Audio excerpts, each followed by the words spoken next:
All right, guys. Good morning. Darren Marcus here, and I am here in the Darren Marcus podcast. Stumbling on my words a little bit today, so must have had too much caffeine already. But and we're in a different studio today, so my positioning's a little bit off, but it's okay. We're gonna get in a groove here and get going. So episode 10. I brought a good friend in today. I want to introduce you guys to Dray Gardner. I've known Dray now we were just talking about this, like 30 years, man, which is crazy. I actually still had hair back then. And so did I. So did you. You had a lot. I had a you lot. had dreads. I had dreads, yeah. You had dreads. So guys, the main thing I wanted to talk to you about today, and the reason I brought Dray on is that, as we go into the recession and people start to panic and people freak out because all the stuff that they're watching on the news, it's so important. And I've expressed this several times that fitness is such an essential part of success.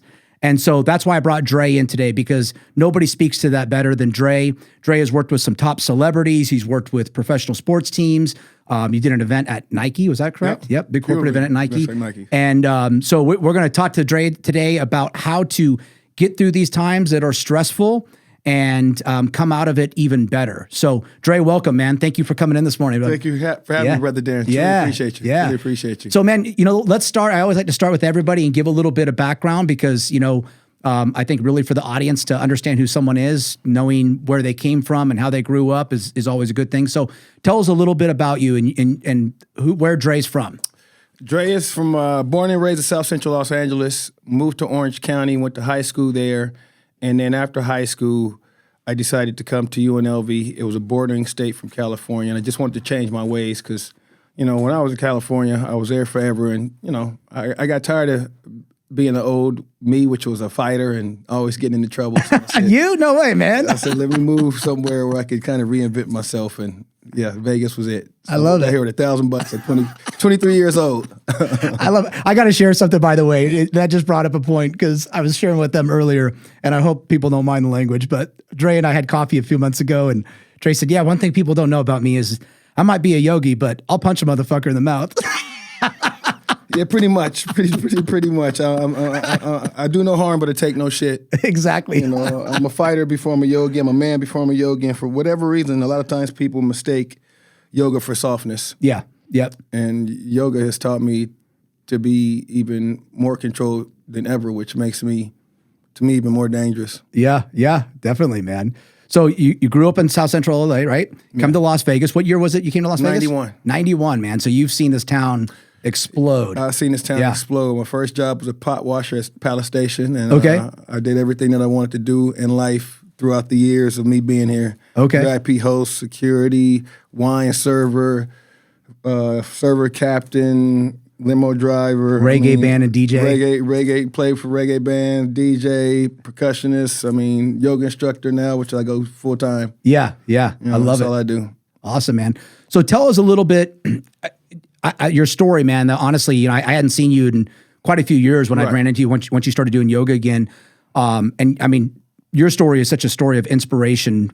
People who are struggling right now, whether it's physically or mentally. Tell us a little bit what got you into yoga and the background behind that. Gotcha. Well, I originally, dating back in, when I was working out at the gym when I knew you. Yep. I was always suffering from lower back issues. My back was always tight. And as I continued to progress, working, being on my feet, my back got tighter. I went to the doctors, and doctors wanted to give me exploratory back surgery. And that was in 2006. And I was like, no, this can't happen. Because everybody that I knew that had surgery by that time had this huge scar on their back, and they were on pain meds. And I was like, that's not an option for me. Yeah. So I decided, after doing some research, it was either yoga or acupuncture to try to heal your back. I read a couple books. And one of my friends, I got diagnosed with hypertension, high blood pressure, and diabetes. Wow. What age was that? How old were you with him? Well, shit. I was 36. He was 35, 34. Wow. Young dude, we were both servers, but he had just told me, like, man, I just got diagnosed with this hypertension, high blood pressure, diabetes. And the doctor said if I do this weird-ass yoga, I might be able to beat it before it gets bad. Yeah. So when my back went out, he was like, look, man, I've been doing this yoga. Why don't you just come? And it already came up, red flag in terms of me trying to fix my back. I was like, all right. He picked me up. I went to my first class and sat in the back of the class and cried because I was broken. Yeah. I come from moving, jiu-jitsu, wrestling, football, contact sports. I was in the gym all the time to going from, in a diaper on a cane. Yeah. That was a humbling experience for me. So And what was it that led you to so, I mean, talk about that. You were, the one time that I'd ran into you, I hadn't seen you in quite a while. I remember you were walking around on a cane. Yeah. What had gotten you to that point? Literally, they didn't know at the time, but I had a cyst on my spine. Okay. So the CAT scan didn't show a cyst on my spine. So after I found yoga, I went to training, became a certified yoga instructor. I had a seizure behind the wheel of my car in 2009. And when they did the MRI revealed that I had to have spine surgery. Wow. So it was no options. Yeah. I was back on my cane, and yoga led me back. I mean, yoga was my physical therapy. I didn't go to physical therapy. Yeah. They were like, we've done our surgery. Here's your physical therapy. And I didn't go back to physical therapy. I went to yoga. I know what yoga has done for me, and it continues to do for me. And how long of a process from the time that you first started yoga, and tell us about that. I mean, I'm sure your first class was there was probably some fear there of going to it, and then the struggle, and then what made you go back? It was probably one of the most humbling experiences I had, in my life, because I was broken, and the environment was, to me, it was a hostile environment. It was hot, it was humid, it was people sweating. I mean, it's snot, it's everything all in the room. It's like a room of doom. A room of doom. And I'm looking around and watching people struggle from all different ages, races, weight classes, and I remember this older lady kind of telling me, it's okay, just sit back and breathe. And I was so frustrated with myself, I kind of like, bitch, shut up.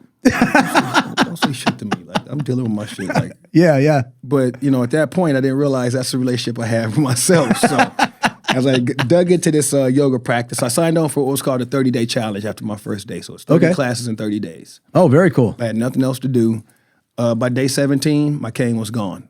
No shit. Yep, I was moving regularly. Now, mind you, I couldn't get through the whole class, but the cane was gone. I was walking around without the cane.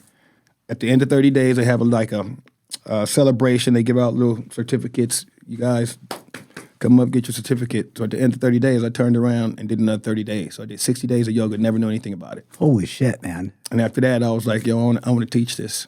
I didn't become a teacher because I wanted to really teach. I wanted to become a teacher so I could do the yoga for free. To be told. People don't realize that. Like, really? One thing that I realized is that I want to do yoga for the rest of my life. Yep. So I said, how can you do yoga for the rest of it? You got to become an instructor. Yeah. That's the only way you can do it for free. And I was like, well, let me bite the bullet now. I'd rather spend, 11 grand now and do yoga for the rest of my life as opposed to spend 11 grand in the next 3 years. Yeah. So I said, let's bite it. And shortly thereafter, I signed up for training. Me and two of my friends who planned on going, but we had to go get physicals first, and that's when things kind of went haywire for everybody. Okay. And what do you mean by that? Everything went haywire? Well, it's three of us who were supposed to go to training. Me, a gentleman by the name of George McLaurin, and a friend of mine named Andy Flaherty. Mm-hmm. He was in the real estate business, big in the real estate business, and he was just talking about, he wants some life changes. And I said, hey, let's just go to training. If nothing more, you don't have to be an instructor, but just go to training for the hell of it. Yeah. Let's go. Let's do something different. He was like, okay, cool. So we all go get physicals. He comes back, and he has multiple sclerosis. Holy crap. He tells us on the 4th of July, George and I, we're at his house celebrating the 4th of July, on July 4th, 2007. Okay. And then 3 days later, when George and I were DJing a party, we got a call that Andy committed suicide. Wow. He jumped off a Turnberry. Wow. 7707. Wow. So that was a blow that was just like, it came out of nowhere for me. Wow. Let's talk about that for a minute, man. I mean, suicide's in the news a lot right now.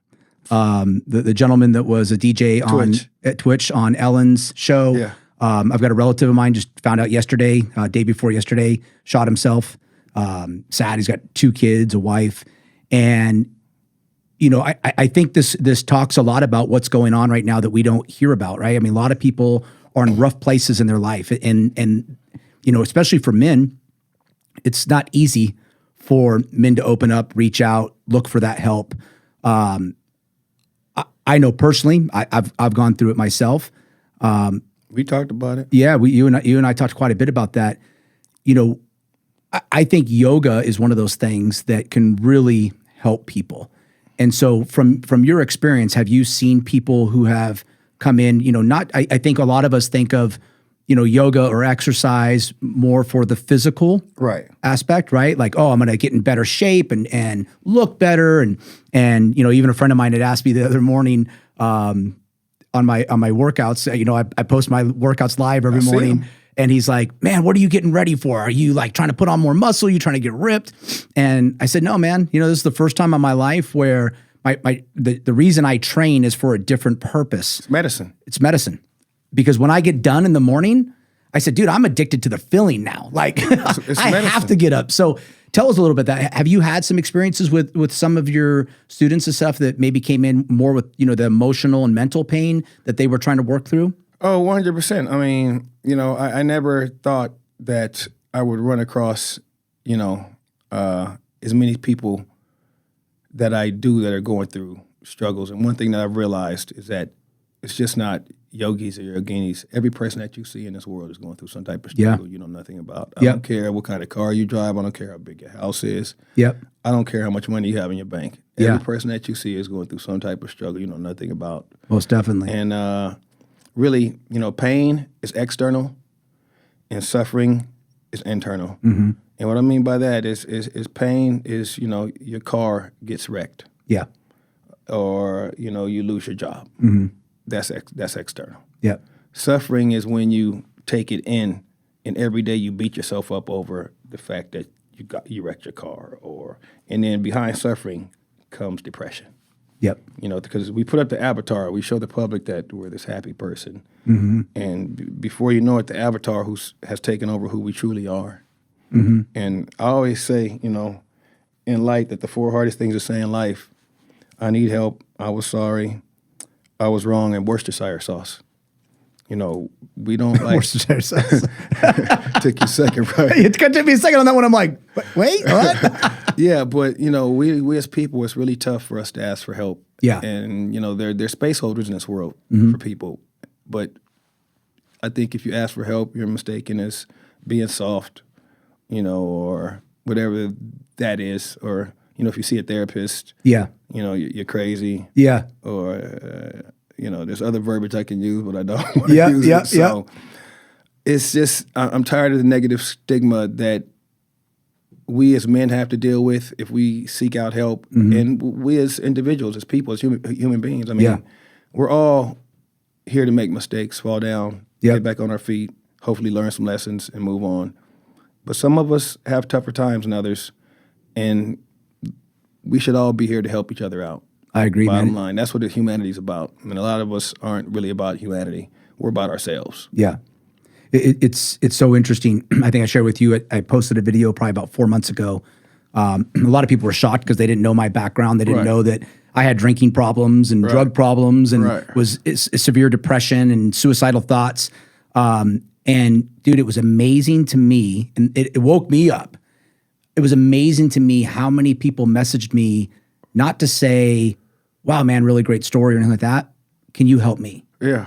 I was shocked. And some of the people who reached out to me, I was really shocked by, because these are people that you would never think that had any issues. They seem so happy on the outside, right? And they, like you said, they were suffering on the inside.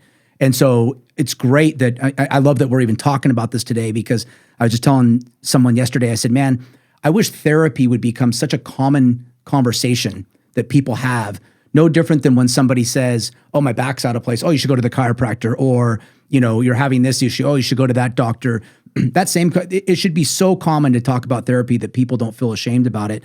And I learned that even through the years of, I have no problem telling people I go to therapy. I still go to therapy to this day. A lot of times it's for different reasons. Sometimes, honestly, just talk to my therapist because I really like her. So she's a fun person to talk to. But it was amazing to me once I opened up about that, how many people would come back to me later and they'd be like, hey, by the way, how long have you been going? What do they say to you? And what do they do?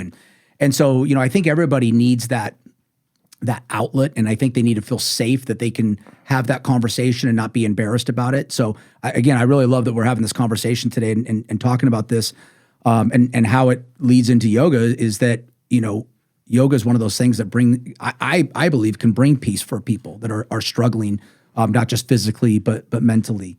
And so talk to us a little bit about your practice in general, like what what your focus is with yoga, because I know it's more than just getting people stretched out. Right, 100%. So, yeah. So talk to us a little bit about that.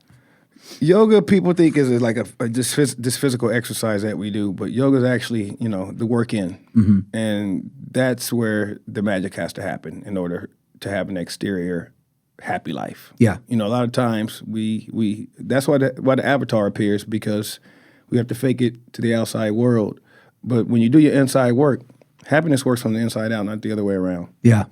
And the deeper you get into your yoga practice, the more you'll learn about yourself. It's not about the handstand or the headstand or the deepest backward bend or the most likes on Instagram. Yeah. It's the shit that you're going to find out about yourself Yeah. by trying to achieve those. Yeah. And we're born to do hard things, but as we age, we stop. Yeah. And that's why we continue to age rapidly, because, when you leave a house empty, it deteriorates. Yeah. The same thing happens to our bodies. When we don't work our bodies, they're going to collapse on us Yep. fast. And so I've always said since I was a kid that as long as I'm breathing, I'm going to be moving. And especially since I had my spinal procedures and was paralyzed for 6 months and, in a diaper, on a cane, like I've been through it. So I look at life a lot different. And sometimes you have to have a health hiccup to look at life different.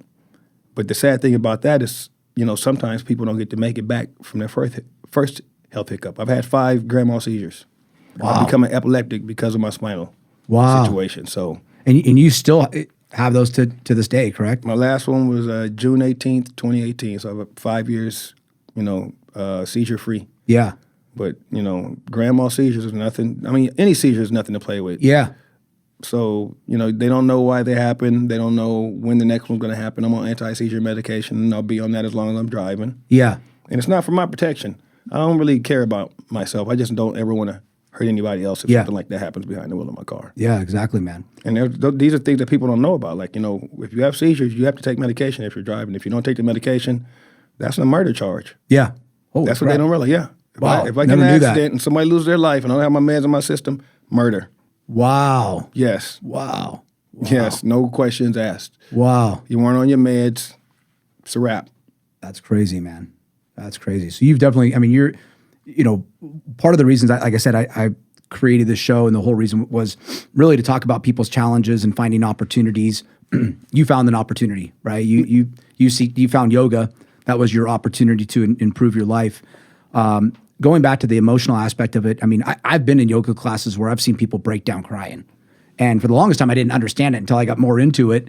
And I learned that, a certain aspect of yoga is not just the stretching part, but there's the meditation part, which I think is really, really important.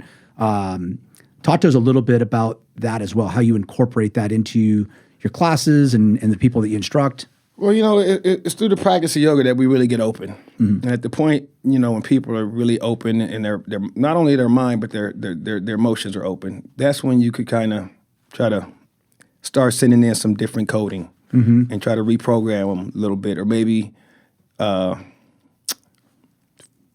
not force them, but make them look at themselves and their actions. Because a lot of times, people in life, they never look at their own actions. They never look at their own life. They're so busy looking at others and trying to, pass judgment on theirs. Yeah. When they're not passing judgment on their own. And Yeah. that's one thing I make people, in order to call yourself a true yogi or yogini, you have to have 100% accountability and responsibility for what goes on in your life. It's no more finger pointing. It's no more placing blame. And if you're doing that, you're the problem. Yeah. Point blank. Yep. Straight out. There's no more. At what point do you stop placing blame? I love Because it. this is your life. There's no take twos here. This is it. There's Yeah. no cut, paste, edit, or delete. So, what's your next move? And your health is just like your business life. You've got to take responsibility for it. Hey, or your Right. business is going to break down. Exactly. Let's talk a little bit about that. Your businesses. I mean, you experienced the downturn. People forget. Like, everybody's talking about the recession now. People forget. Less than 2 years ago, we went through a major recession when we Yes. had this shutdown and Yes. major impact. And it's amazing how people have already forgotten. I mean, we're only 18 months out of this, right? And people have already forgotten about that. And they're already talking about, where we're at today, which is in a far better place, in my opinion, than we were 18 months ago, right? Because everything was shut down 18 months ago. Drastic changes to people's businesses. I know that it impacted your business as well. Talk to us a little bit about the program that you were doing and how you're evolving your business now and making the changes for that comeback? Gotcha. Well, being in yoga as long as I had been in yoga, I always wanted to give yoga to the disenfranchised and the marginalized. I wanted to basically make it for free somehow, some way. So I decided on my birthday in 2015 to do a silent yoga class in the park. Okay. And it rained the night before. It's Gardens Park. Gardens Park is like a bowl out here in Vegas. So 20 of my friends showed up, and it started from there. And lo and behold, it grew, and it grew exponentially. And in 5 years, we were doing events all over the country, all over Las Vegas. Deepak Chopra went to Oprah, Nike headquarters, Nike Nashville. I mean, it was an incredible run. And then COVID hit, and everything changed. Overnight, things stopped. Yeah. And I've always said that security was a figment of imagination. And people were like, "What do you mean by that, Dre?" I was like, just because you've been at a job for 20 years don't mean that you won't lose it tomorrow, or 30 years or, 10 years. Don't matter. Watch. Yep. And I've always lived my life like that. Like, Yeah. I didn't believe in security too much. I never felt comfortable unless I'm working for myself. And overnight, things changed. My company had to be sold, and, I had to really hunker down for the 2 years of, it was supposed to be 3 weeks. Yeah. Ended up being 2 years. So Yeah. I hunkered down and just really watched life change. Yeah. And, I always said that, we're not our jobs. We're not these material things that we think we are. And that was a prime example. I had to move out of a 4-bedroom house into a two-bedroom apartment in like a month. Like the market shifted so quick that, you had to leave a 6-month prepaid rent before they would because they had the eviction thing going on. Moratorium. Vegas flipped upside down overnight. Yeah. And I just really, did more meditation and less yoga. Okay. I'm a meditator, so I had to really go inside. And I did more music. I did more things that I love. I love yoga, but yoga's my job. Yeah. Overnight, there was 10,000 yoga instructors on Instagram and Facebook and life coaches and breath healers and everything. Overnight. Yeah. No, half these people weren't certified. Half these people don't even know. They're not even teaching now or doing that now. It was just a fad. So I decided to do what was healing for me, and that was my music and meditation. Talk about meditation. How do you feel, for somebody who's not really familiar with what meditation does for them? I've started meditating. It's weird. It's just like my workouts now. If I miss meditation in the morning, man, I feel out of place all day long, like something's missing, And talk to us a little bit about meditation, how that works for someone in making their life better, aside from just yoga. Let's talk a little bit about meditation. Well, what's ironic is that when I was a kid, I used to meditate because of the martial arts movies. I love it, man. Now, I didn't know what I was doing. Yep. I was just copying what they was doing, just sitting down. My parents used to walk in like, "What are you doing?" "Leave me alone, I'm meditating." You can ask my friends, they'll tell you, like, I was a little different back in the days. I love it. I got gifted my meditation guru by one of my yoga students. Okay.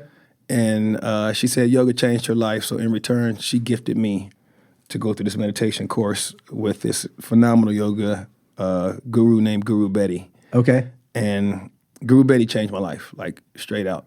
Yoga is an open-eyed moving meditation. Meditating is the only time in your day where you're actually purposely trying to slow your mind down and maybe even stop your thoughts. Mm-hmm. That's what the type of meditation I do. It's called transcendental.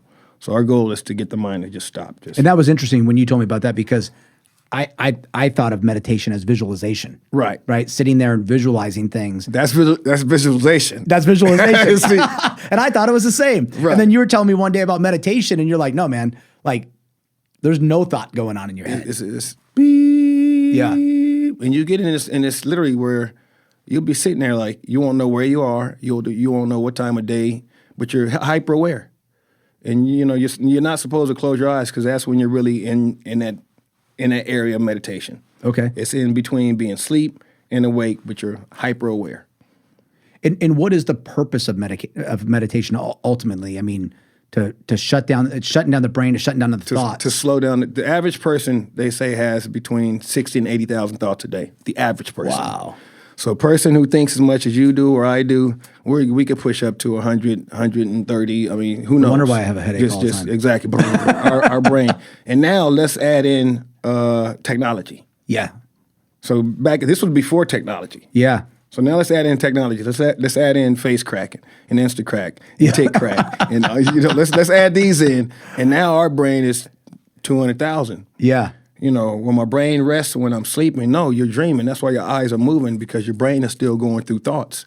So the only time you really have control of that is through meditation. Interesting. And does that help like reset the brain? And it resets the brain, it calms the body, de-stress. I mean, it's like a reset. It's literally like it's like a nap for the brain. Wow, that sounds really nice right now. And our brain never stops working. Yeah, like it doesn't stop working unless we force it into doing that, and that's where meditation comes in. And I mean, I meditate 3 times a day. Once during the AM, which is before 12 noon. Once PM, which is 12:01 to midnight, and then I do my prayer beads once a day. Wow. And Guru Betty, I mean, it's just, you guys need her number, you can contact me, I'll get it for you. Awesome. She comes to Vegas once a month. And when I started with her, it was maybe 10 meditators in Las Vegas, maybe through her program. Now there's about 400 of us. So little by little, people found out about Guru Betty. Wow. And, she's yeah, bro. That's cool, man. Let me ask you from a business standpoint, do you work with a lot of entrepreneurs, business people? Yeah. That use, that work with you to help them in their everyday life? Absolutely. Yeah. Absolutely. I teach private yoga, but I also, teach or give suggestions about life and, perceptions, because a lot of times people's lens is skewed and they don't know it. Yeah. And if you don't know what you don't know. Yeah. You don't know what you don't know. So sometimes I just try to give them a little reflection, do some introspection, look at yourself first, because a lot of times we're in our own way. We keep ourselves from our growth. So I want to talk to you about that with the leading into business. The direction you're going now is wellness, corporate wellness, right? Yes. And you and I were talking a little bit about that, and I didn't even think about this. You mentioned, back in the day, everybody used to have, these picnics, right? Company picnics, and people would get together and gather, or, they used to have the corporate challenge. We talked a little bit about that. These things where the people who work together got to engage outside of work. Now you're going into corporate wellness. I'm a huge believer in it. I'm a huge advocate of this. I stress it with all of the agents that are on my team about, I don't care if you get up and walk for 45 minutes. I don't care if you do jumping jacks for 45 minutes, some type of movement in the morning to get yourself going, take care of yourself first. And so I love that you're going this direction, because just like companies offer insurance and these different benefits to employees, I don't understand why this is not a essential part of any business plan, any benefits plan for any business that's out there, that they should be offering this type of service, and especially yoga, because for the people who don't want to go to the gym and lift weights, or for the person who doesn't want to go, run 5 miles every day, yoga, I think is pretty common for everyone, because even the person who's a highly sophisticated athlete, to the person who just wants to sit around and watch TV, most of the time, yoga, I think, is such a great common practice that everyone can do together. And a lot of times people don't even realize, I think the first impression is that, oh man, I don't want to go do these stretches in front of everybody. But like you talked about again too, it's also working through those challenges and struggles. And that's what I think, in my personal experience, is what yoga teaches.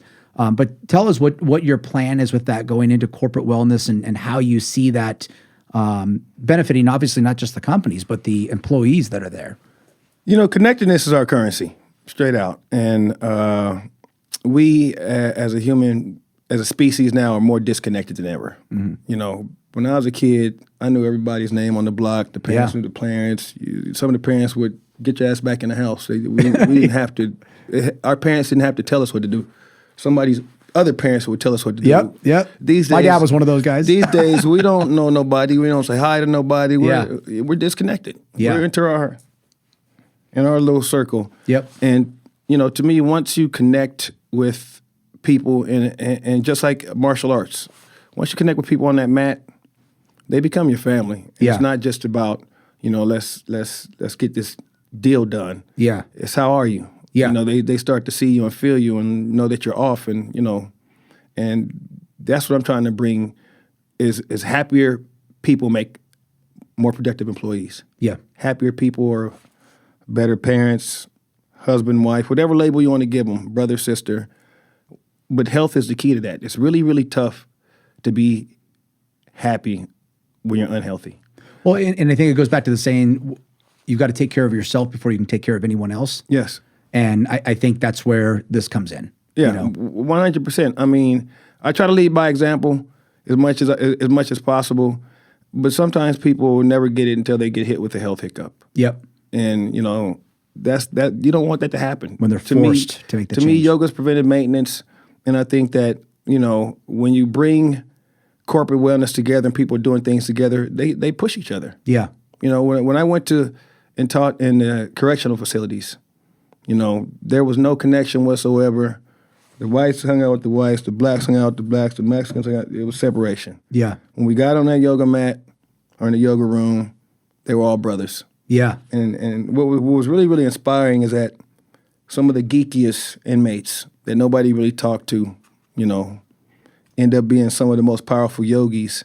And now everybody's like, yo, man, teach me how to do this. Teach me how to do this. So you would never know how inspiring just them being able to close their eyes in that facility for those 60 minutes. There was a post you shared a while back. It was an inmate, I think, that had contacted you. Yeah. Oh, yeah. Can you tell us a little bit about that? Yeah, it's actually in my Dreisms book. Dreisms book. I like that. We're going to talk about that in a minute. He contacted me and he wrote me a testimonial, and I went. I never know who I'm teaching or what they're going through, so I went in to teach a yoga class at Clark County Detention Center, and this gentleman said he had just set up his suicide note, and he was facing a murder charge or something to that effect, and he said that for whatever reason we got yoga, you guys, and he decided to drag himself to the yoga class, and he said that I looked at him and I go, when I see you, I see me. When I see you, I see me. When I see you, I see me. We're one bad mistake. Just because you guys are here doesn't mean you're a bad person. Yeah. You just made a mistake and got caught. Yeah. We've all made mistakes and been guilty of probably doing the same thing that most of you guys are in here for. Yeah. But there's hope. Yeah. And I see you. And he said that day, it changed him. He said from then on, he came to every yoga class I taught. He ended up getting free. He's free now. He's out. He's married. He has a kid. He has his own company. He's like, Dre, just, bruh, you're here doing the work, man, that nobody else wants to do. That's awesome, man. And these are just the strangest backstories that I get, because you never know what somebody's dealing with, what they're going through. But to me, I just want to help humanity and inspire others. I aspire to inspire. Yeah. And I think that's one thing that's so cool about yoga is that it's the spiritual side of it as well. That, not just physically that it changes people, but I mean, I've seen people, including you, like I said, I remember you walk, I can be a testimonial for you because I saw you walking around on that cane. I saw you struggling. Yeah. And then I remember the first picture I saw of you was like 3 years later, and it was a picture of you doing a headstand with no hands. And I'm like, what the hell? I'm like, man, what the hell happened to this guy? Last time I remember, he was on a cane. So, but talking about the corporate wellness programs, I agree, man. Like, I think that this should be an essential part for any business, that they add fitness as a component, whether it's through yoga or anything else. I think in my personal opinion, I think yoga for a company is probably the lowest liability, right? You get somebody to go a boxing class, or they go do CrossFit. There's a good chance they could get injured. The chances that they're going to get injured in yoga is very slim. Yeah. So I think I think maybe some companies, if that's a concern for the liability standpoint, I think yoga is the easiest solution for them, because it should take away from that concern. In fact, if anything, and then it goes into talking about the health of the employees, not just physically but mentally, how they're going to perform. And man, I wish I could find some studies. I looked at this up before, and you couldn't really find any studies on how fitness impacts someone's daily work life, right? But I can tell you from personal experience, I know that it does. I'm a far better person, and treat my customers far better, and the people I work with and everybody better when I feel better. Your energy speaks before you say a word. Yeah. I don't care what nobody says, and one thing I do know, and it's proven by doctors, is that meditators and yogis vibrate at a higher frequency. So, I don't know what it is, but there's something that happens to our body through the practice where people who know how to read auras, they look at like, wow, I want what they have. And I catch people looking at me like that, like, Yeah. yeah, it's just yoga, y'all. I'm in a happy place. You do have a special energy now. I'm in a happy place, bro. Yeah. But it's, I've been through things that got me to this place. And on top of that, I don't know when my next seizure is going to be. So if it does happen, they're going to be like, Dre he lived his best life to the fullest. Like, I don't use what I've been through to, woe is me, play victim. Yeah. If I'm not, anything I talk about, if it's not inspiring you, then I don't want to talk about it. Yeah. Straight out. So let's talk about some inspiration in your Dre-isms. Man, love yourself enough to struggle. Love yourself enough to struggle. Like, straight out. Love yourself enough to struggle. That's one of the first ones that came to mind when I was going through my struggles, is that, we as people. And what does that mean? Break that down a little bit. Love yourself enough to struggle. My entire life I've been fighting. I came wrestling, jiu-jitsu, football, contact sports. So that's how I relieve myself, and team sports. Yeah. And yoga is you and you. And you're born alone, you're going to leave here alone. And the relationship you have with yourself is really the most important relationship that you have. And sometimes when life, throws us that blow, those muddy shoes moments, we don't want to fight. Yeah. But we have to realize that things will get better as long as we stay consistent. Yeah. And I don't care how bad things get in my life, I'm going to love myself enough to struggle. I'm not going to quit. Yeah. Quitting's not an option. Suicide's not an option. And I had to face a harsh reality. When I had my spine surgery and my mom had to move down here and drive me around. My autonomy was gone.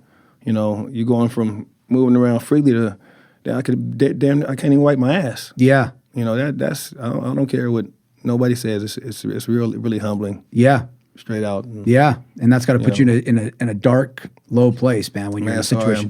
That shit. Yeah. Nobody wants to go through that, man. I that's why I do what I do, because I hope people realize that life is too short to allow yourself to break and then be like, yo, I want to get myself back. Yeah. Learn from other people's mistakes and what they're going through or whatever they went through. Don't go through it yourself. Yeah. I've already been through it. Yeah. Don't take that route. You don't want to do that shit. Yeah. And the only reason I think I got through it is because I wasn't a quitter. Because there were many times I want to quit. I just wanted to give up. I bet, man. I bet. Dre-isms. So you're coming out with a calendar. Yeah, man.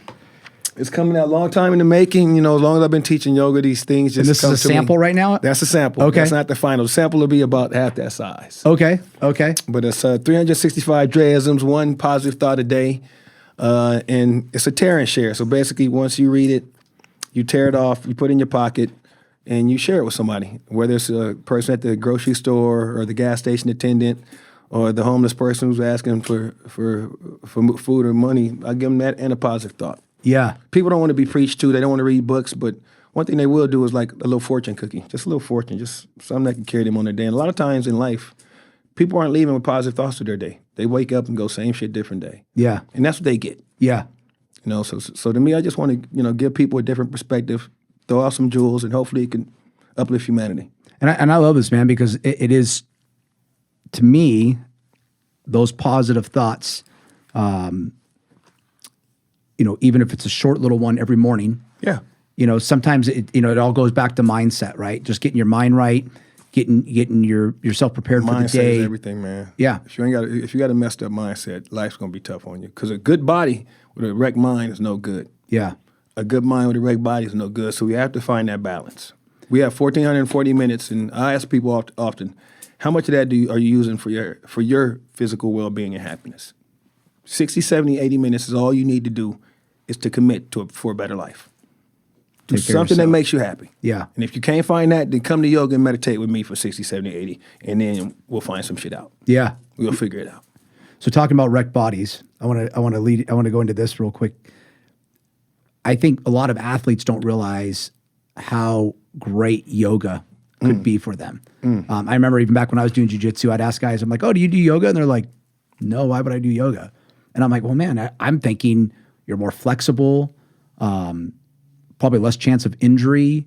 So I know you've worked with quite a few athletes and stuff. Yeah. And what's the biggest benefit you see for athletes who use yoga? The breath. When you're a fighter, if your breath goes or you lose that connection with your breath, the most part you're probably going to lose a fight because your body goes into fight or flight. Okay. When you control your breath, regardless what you're doing, there's another state that you can reach called flow. So whether you're on your back, on top, in troubled times, as long as you can control your breath, you can control your situation. That's one thing that I stress to the fighters. And that's what flow is just being able to control just being able to control your breath. You know, we shallow breathe. Remember we were sitting at the coffee shop? Yep. I think about this all the time. When you did that, I'm like, man, that's like the longest breath I've ever heard anybody take.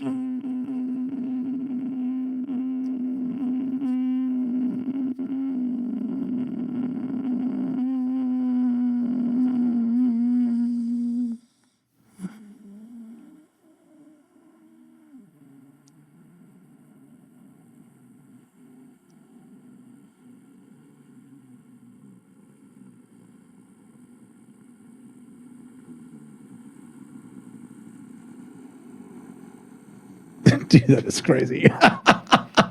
That was one breath. That is crazy. So each breath is bigger than the last.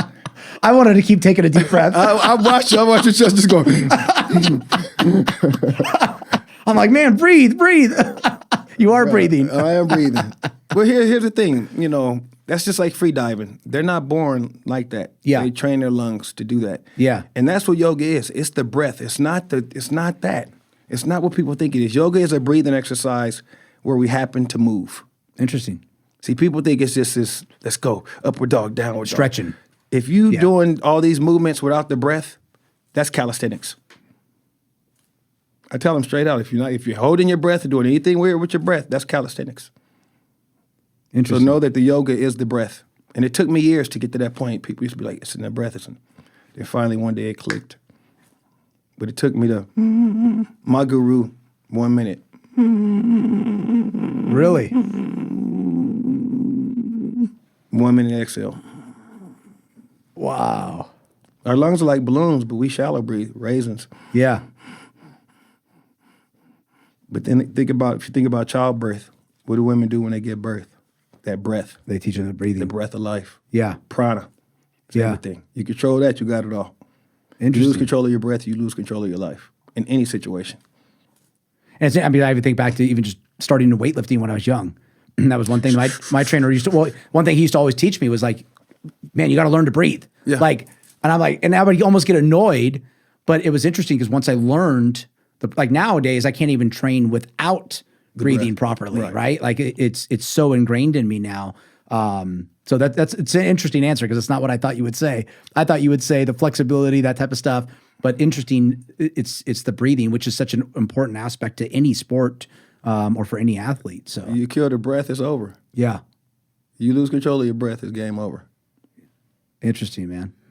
Well, awesome, Dre. Anything you want to leave us with today? Tough times don't last long. Y'all tough people do. Suicide is not an option, period. It leads to many rippling effects. I've had it firsthand hit close to home many times. Yeah. In all forms, there's always a better tomorrow, and we're all here to make mistakes. We're supposed to learn from them, dust ourselves off, ask for help or help others, and leave our footprint and make a difference. Suicide this gift is life. Life is a gift, and I think it's one of the most selfish things that you can do because it affects your family and friends that you leave here. Yeah. Yeah. And that's what most of them, I guess, don't realize. But please, y'all, don't let this become a fad. Like, Yep. just ask for help. There's space holders out here for y'all. I agree, man. 100%. I agree. Don't got to be make sure. ashamed or afraid. I'm trying to normalize people who need help. I'm trying to normalize healthy conversations like we're having. Yep. Where we can hug and exchange numbers. Yep. And if y'all ever need help, you got Darren's number, mine 702-371-4425. My phone will always be on. But that's not cool, y'all. Most definitely. Most definitely. Well, Dre, I appreciate it, man. Loved having you come in today.